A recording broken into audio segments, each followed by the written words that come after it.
Hi hello welcome to Suman TV. నేను మీ పవన్ని. ఈ రోజైతే మనం శ్రీకాకుళంలో ఉన్నటువంటి వైజాగ్ ఐవీఎఫ్ సెంటర్ దగ్గరికి అయితే వచ్చాము.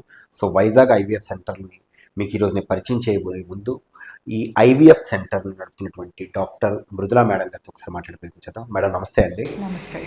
ఈ రోజైతే ఫస్ట్ మిమ్మల్ని అంటే ఇప్పటి వరకు మాకు చాలా మంది డాక్టర్స్తో కొన్ని ఇంటర్వ్యూలు చేసి ఉన్నాము. మా ప్రేక్షకులందరికీ కూడా అన్ని డివిజన్లో డౌట్లు అయితే క్లియర్ అవుతున్నాయి. బట్ మేజర్ చాలామంది మా కామెంట్స్లో పెట్టింది ఒక గైనిక్ సమస్యల గురించి మాకు చాలా డౌట్స్ ఉన్నాయి. సో స్పెషల్గా మీ నేమ్ని మెన్షన్ చేస్తూ మాకు కామెంట్స్ పెట్టారు. సో మృదులా మేడం గారితో ఇంటర్వ్యూ చేయాలని. సో అందుకే ఈరోజు మీ దగ్గర రావడం అయితే అయితే జనాలందరిలో కూడా ఒక అంటే ఒక పెద్ద కుది బండ లాంటి ఒక డౌట్ భారం అయితే ఉంది. అది ఈరోజు మీరు మాకు తీర్చాలి. ఏంటి అంటే ప్రతి ఒక్కరు కూడా తల్లి కావాలి తండ్రి కావాలని ఒక 100% ఒక కోరికతో ఉంటారు. అసలు ఈ ఐవీఎఫ్ వలన ఎటువంటి ట్రీట్మెంట్ జరుగుతుంది, ఈ ఐవీఎఫ్ అసలు అంటే ఏంటి మేడం? నమస్తే, నేను డాక్టర్ మృదుల. నేను సాధారణమైన ఒక మిడిల్ క్లాస్ ఫ్యామిలీ నుంచి వచ్చాను. బేసికలీ నేను వైజాగ్లో బ్రాటప్ స్కూలింగ్ అంతా వైజాగ్లో జరిగింది. మా ఫాదర్ వచ్చి రిటైర్డ్ ఇంజనీర్. ఇక్కడ శ్రీకాకుళం ప్రజలకే ఒక 35 years వరకు సర్వీస్ చేశారు. సో అందుకని నేను వైజాగ్ నుంచి వచ్చి పెళ్ళైన తర్వాత ఇక్కడ శ్రీకాకుళం ప్రజలకి నా సేవలు అందజేయాలని కోరుకుంటూ ఈ ఐవీఎఫ్ సెంటర్ అనేది స్టార్ట్ చేయడం జరిగింది. బేసికల్గా అందరూ ఐవీఎఫ్ కోసం హైదరాబాద్ వెళ్ళాలి, వైజాగ్ వెళ్ళాలి అనే అపోహలో ఉన్నారు. సో ఆ సేవలన్నీ మనకి ఇక్కడ శ్రీకాకుళంలోనే మనకి ప్రజలకి అందజేయాలని కోరుకుంటూ ఇక్కడ నేను నా సెంటర్ని ఓపెన్ చేశాను. నేను basically 10 years experience in IVF ఫీల్డ్లోని ఉన్నాను. అసలు ఐవీఎఫ్ అంటే ఏంటి మేడం? సో ఐవీఎఫ్ అంటే ఏంటి అంటే ఇన్ విట్రో ఫర్టిలైజేషన్ అని అంటాము. సో తెలుగులో బేసికల్గా ప్రజలకు అందరికీ తెలియాలి అంటే టెస్ట్ ట్యూబ్ బేబీ అంటే ఐవీఎఫ్ అని అంటారనమాట. సో ఈ ఐవీఎఫ్ అంటే ఏంటి అంటే ఇప్పుడు న్యాచురల్గా కన్సీవ్ అవ్వలేని వాళ్ళకి, అంటే సాధారణంగా ఒక 1 year వరకు కపుల్ కనుక అన్ప్రొటెక్టెడ్ ఇంటర్కోర్స్ అంటే 1 year నుంచి శారీరకంగా కలిసి ఉన్నా కూడా వాళ్ళకి ఎటువంటి రిజల్ట్ కనుక లేకపోతే ఒక సంతాన కేంద్రంకి కలవాలన్నమాట. అంటే నేను ఒక సంతాన సాఫల్య నిపుణురాలు, సో ఒక సంతాన కేంద్రంకి రావాల్సి వస్తుంది అనమాట. సో వచ్చిన ప్రతి పేషెంట్కి ఐవీఎఫ్ఏ అని మనం చెప్పము. సో బేసికల్గా ఏంటి అంటే మనం 3 విధాలుగా ట్రీట్మెంట్ అనేది ఇవ్వడం జరుగుతుంది. సో ఫస్ట్ ఏంటి అంటే బేసిక్ ఇన్వెస్టిగేషన్స్ అనేది మోస్ట్ ఇంపార్టెంట్. బేసిక్గా మనం ఫీమేల్ పార్ట్నర్ని మేల్ పార్ట్నర్ని ఇద్దరిని ఇన్వెస్టిగేట్ అనేది చెయ్యాలి. ఎందుకంటే ప్రాబ్లం అనేది ఒక ఫీమేల్లోనే ఉంటుంది అని కాదు, అలానే ఒక మేల్లోనే ఉంటుంది అని కాదు.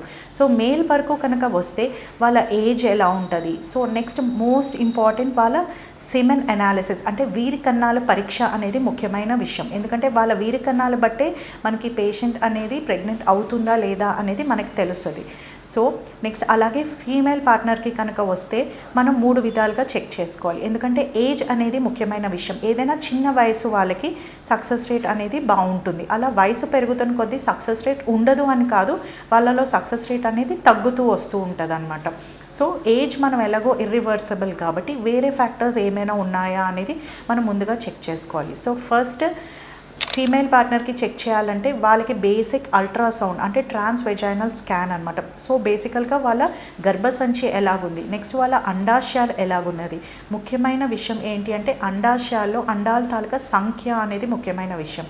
సో అండాల తాలూకా సంఖ్య కనుక మనకి ఉన్నట్టు కనుక అయితే పేషెంట్కి ప్రెగ్నెన్సీ రావడం అనేది కొంచెం ఈజీ అవుతుంది. దాని తర్వాత ఇంకొక ముఖ్యమైన టెస్ట్ ఏంటి అంటే పేషెంట్కి ట్యూబ్ టెస్ట్ అనమాట. సో చాలామందికి ఇది అవేర్నెస్ ఉంది. సో అంటే ఏంటి అంటే వాళ్ళ ట్యూబ్స్ అనేవి తెరుచుకొని ఉన్నాయా లేదా అనేది ముఖ్యమైన విషయం. సో ట్యూబ్స్ తెరుచుకొని ఉంటే కనుక న్యాచురల్గా ప్రెగ్నెన్సీ వచ్చే అవకాశాలు ఎక్కువగా ఉంటాయి అన్నమాట. సో ఈ ఐవీఎఫ్ ఎవరికి చేస్తాము? సో ఐయుఐ అంటే ఇంజెక్షన్ ద్వారా ప్రెగ్నెన్సీ అనేది కూడా మనకి ఉంది.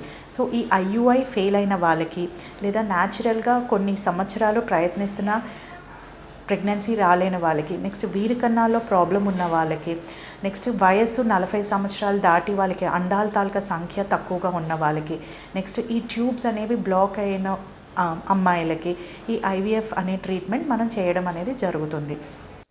మేడం ఇప్పుడు చాలామంది డౌట్లు ఏంటంటే ఈ ఐవీఎఫ్కి ఐయుఐకి డిఫరెన్స్ ఏంటి మేడం?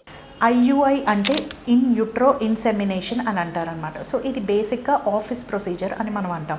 సో ఈ ఐయుఐ అంటే ఏంటి అంటే మనం పేషెంట్ని పీరియడ్ వచ్చిన రెండో రోజు నుంచి ట్రీట్మెంట్ ఇస్తూ వాళ్ళ అండాశయాల్ని మనం మానిటరింగ్ అనేది చేస్తామన్నమాట. ఒకసారి అండం విడుదల అయిన వెంటనే 36 గంటల లోపల మన హస్బెండ్ వాళ్ళ సెమెన్ తీసుకొని స్పర్మ్ తీసుకొని చచ్చిపోయిన స్పర్మ్స్, పరిగెట్లేని కన్నాల తాలూకా సంఖ్యలు, స్ట్రక్చరల్ డిఫెక్ట్స్ ఉన్న కన్నాలు తీసి సెపరేట్ చేసి ఈ స్పర్మ్ని మనం ఫిల్టర్ చేస్తామన్నమాట. ఫిల్టర్ చేస్తే సో మనకి మంచి కన్నాలు అనేవి దొరుకుతాయి. సో ఈ మంచి కన్నాల్ని మనం పేషెంట్కి ఇంజెక్షన్ రూపంలో పంపిస్తాం. సో ఇలా పంపించిన తర్వాత న్యాచురల్గా లోపల ఎగ్ రిలీజ్ అయిన తర్వాత ఈ ఇంజెక్షన్ చేయడం వల్ల పేషెంట్కి ప్రెగ్నెన్సీ వచ్చే అవకాశాలు ఎక్కువగా అనిపిస్తాయి. సో వన్స్ ఐయుఐ చేసిన తర్వాత 15 రోజుల తర్వాత మనకి రిజల్ట్ అనేది తెలుస్తుంది. సో ఏదర్ ఐయుఐ సక్సెస్ అయితే మనకి ప్రెగ్నెన్సీ పాజిటివ్ వస్తుంది, లేదు అంటే నెక్స్ట్ మంత్ పీరియడ్ అనేది వస్తుంది. బట్ ఐయుఐకి సక్సెస్ రేట్ అనేది కొంచెం తక్కువగా ఉంటుంది, అంటే 10 to 15% మాత్రమే ఉంటుంది. అంటే ఒక 10 మంది ఆడవాళ్ళలో ఎవరో ఒకరికి ఇద్దరికి సక్సెస్ అవ్వడానికి వస్తుంది.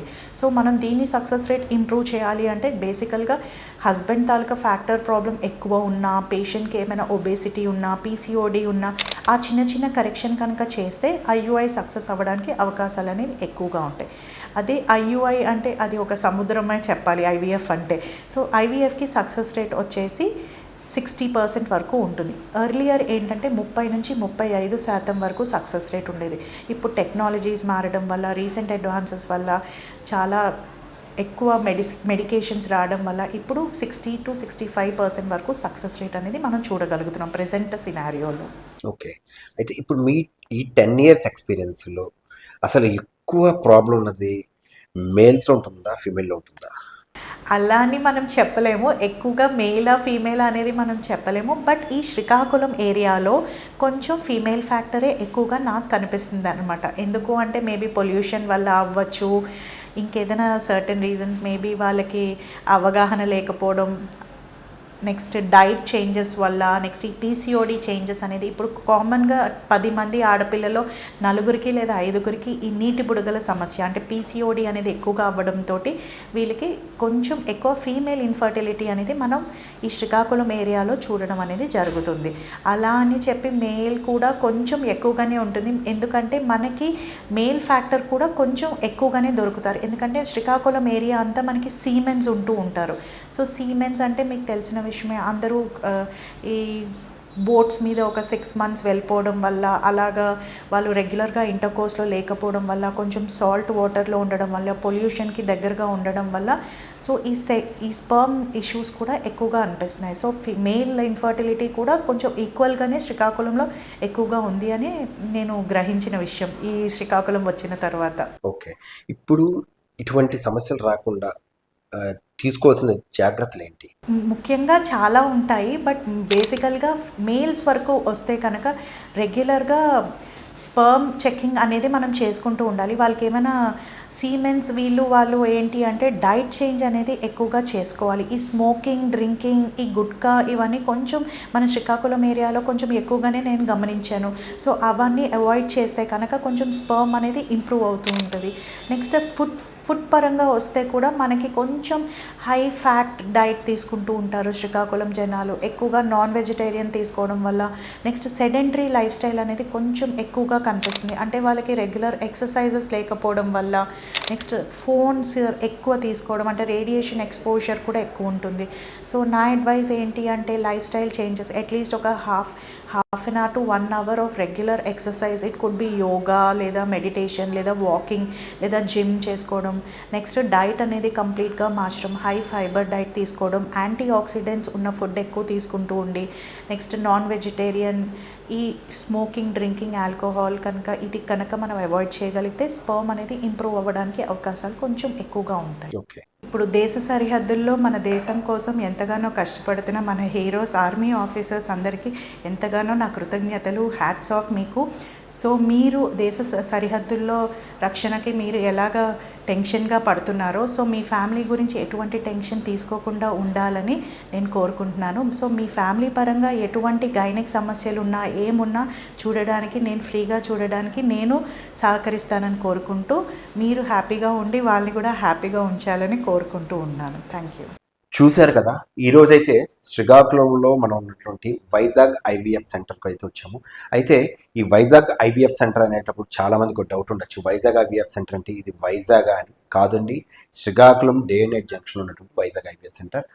మేడం గారు 24/7 మనకు అందుబాటులో ఉంటూ ఇక్కడే ఉండి హాస్పిటల్, మన డే అండ్ నైట్ హాస్పిటల్లోనే ఉండి ఎటువంటి సమస్యలు ఉన్నా సరే ఖచ్చితంగా అందరూ కూడా వచ్చి మేడం గారిని అయితే కన్సల్టేట్ చేయొచ్చు. కింద కనబడి స్క్రోల్ అవుతున్న నెంబర్కి కాంటాక్ట్ చేయొచ్చు. Thank you. సుమన్ టీవీ.